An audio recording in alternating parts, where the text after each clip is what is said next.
iniziamo dicendo che si sa che in montagna il rischio zero non esiste, ma possiamo comunque con determinate azioni e comportamenti ridurlo anche di molto. In questo caso c'è stata un'evoluzione rapida del pericolo, no?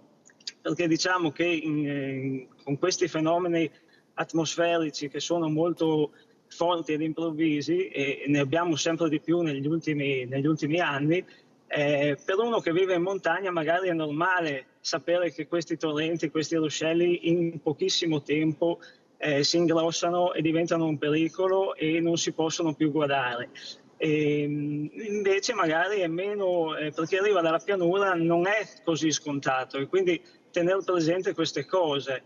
Poi altre cose da sapere che sono fondamentali sono la conoscenza e la pianificazione dell'uscita, informandosi e avendo con sé le cartine e magari cercare il percorso ed eventuali vie di fuga, come lo è stato in questo caso.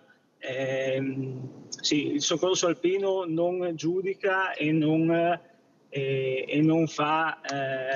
vuole essere come quelle persone che poi vanno ad accusare persone che non sono preparate. Insomma, il soccorso alpino non giudica, quindi chiamate il 112 anche solo per avere un consiglio se siete in difficoltà. Certo. Meglio una chiamata in più e non aver paura di fare questo.